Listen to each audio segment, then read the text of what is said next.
Hello my people, good morning. Now me again.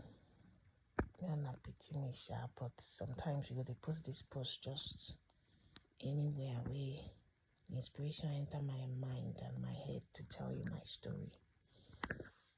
But all the same, we still thank God for yet another day.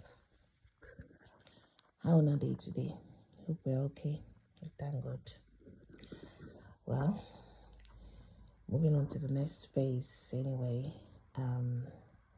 Just tell you a little bit about my life and then putting in the extra things like generally.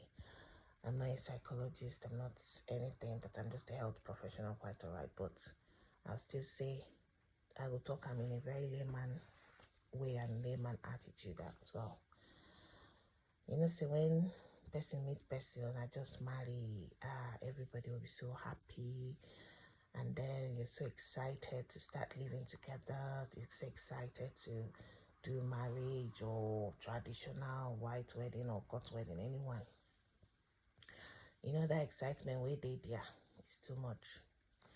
And then people are running around, doing things and getting to know each other as well.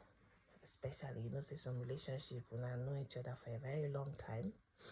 Some when I don't even know each other at all, but when I just meet and just say, okay, we just enter the deal. So it depends on how your own happen. Everybody get your own story. So and when I enter now, so anyhow everybody go to think say, yeah, marriage don't happen, everything's supposed to set in place, children, everything will happen, you know, which is the way it is, which is the way God ordained it actually, that such a thing should happen. But when you come with the first year, no be say they prevent them, or no be say you say, oh, I don't want them now, or I say make I no want pick now for now. But no, you wait the first year, wait the second year, and nothing is happening.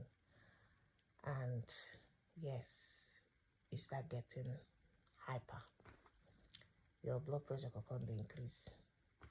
Because anyhow, no matter who you be, once you enter that marriage, you expect say something will happen, especially in our culture, especially in this our Igbo culture where we come from. If you like, make you day for Benin Kebbi. If you like, no matter where you day, even in Nigeria where you day, no matter where, that is always the expectation, both from both parties, both your in-laws and both your own. Even if your husband will feel like say, oh, he's supportive, nothing but my sister, my brother, the pressure sometimes, that person way they work with, that person way they love, and they jolly, one or two they love each other. The pressure fit hit each other. And I know we understand what they happen. That's how it is. So marriage is beautiful. It's a beautiful thing. It's something that I've always respected. It's something that I've always wished every time, even when I was in secondary school, even when I was in university. I'll be like, oh, I always want to have my own family and have my own kids. I would like to live with a man and have my own kids. That has always been my wish. Always.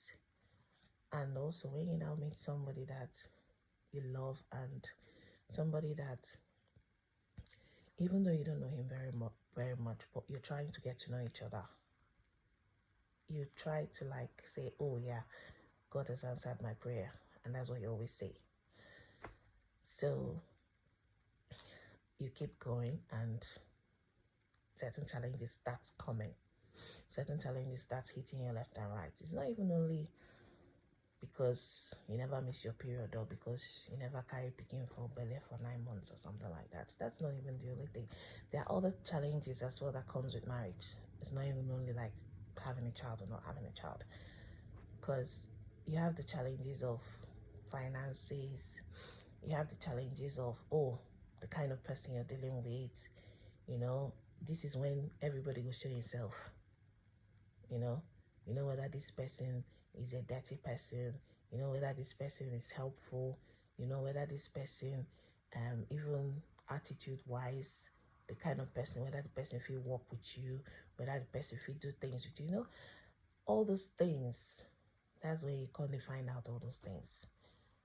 Because that time when they spend money, they dance, they do, it's sweet too, it's sweet too. Even when they date self, it's not the same thing, it'll be the same one. And when reality call hit, you say, 12, and I don't enter the thing called marriage. At that time, where you're going to say yes, it don't happen. And then you now start seeing some things, probably things you never saw when you guys were together. Or you now start seeing things that maybe if you didn't really get to date the person for a while, you now start saying things, you'll be like, are you sure you can cope with this? That's the things that you'll start asking yourself, are you sure you can cope with this? Because nobody did change you. Nobody fit change. I will tell you the truth. Man no go fit change for you when you marry him. Woman, yes, sometimes we women, we're very flexible, we're very gullible. Sometimes we feel okay, make we try change small, you know. But my sister, your man no go change. No matter how you do him, no matter how you do him.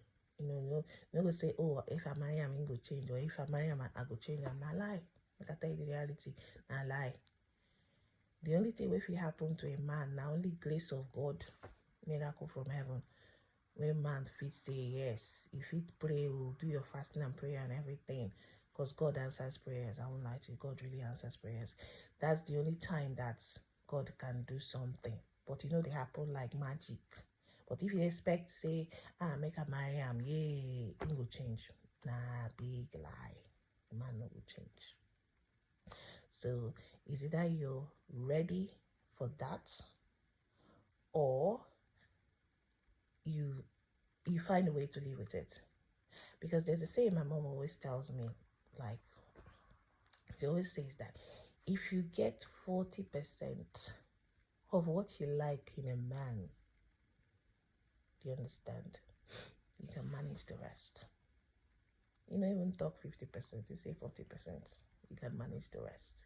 I know marriage will not be management anyway, but at least for the love that you have for that person, you can use it to ignore the rest and tolerate the rest. That's why they said tolerance is always very good in marriage. Once you can tolerate each other, once you can work together as a team, once you can do the things together, and once you can have each other's back and compromise, it's always very important, because that's the reality. I'm not talk say I go school do psychology, I go school do marriage counseling. No, but all I'm saying, all this is from my own experience as a human being. That's why I'm telling you all this. Because even when you look at it, even when you marry, you now sit down and look at, even when you were dating other guys, you can now sit down and start looking at behaviors, looking at things you saw then, looking at how the relationship was. You're not going to compare it with your marriage, definitely. You don't have to. But you can pick one or two things from there. That's why they always call all these transferable skills. Because when you go for an interview, they say you have some transferable skills that you can carry over. So you can pick some things. Never you compare your relationship ex or whatever to your marriage. But what I know is that you can pick something from where you're coming from. You can pick something definitely that will be both the one that will be helpful, both the one that you say, okay, yes, I've seen it in this man, I'm not going to do it in this my guy, or I've seen it in this man, even if I'm saying it in this marriage, I'm going to not do it, or I'll look for a way to handle it. That's the only way it works. That's the only way. But it is not an easy ride. So even if you say you go change person, you go change, but it's not possible. No marriage is perfect. Yeah, it's a beautiful thing. I'll still say till tomorrow. It's a beautiful thing, but it's not perfect. No marriage is perfect. But it takes two to tango. Always remember that. Two to tango. Not one person. One person can never fix a marriage. That's one thing people mistake. That's one mistake we all make, especially couples. One person can never fix a marriage. It takes two people to tango. It is said, and it takes two people to make that marriage work. Trust me, If you two people are willing and able to work together and fix it, it will work. But when one person is the only person working and trying to fix it, it will never work. That's all I want to leave you guys with today. So we'll talk again another time, and have a blessed day. Bye.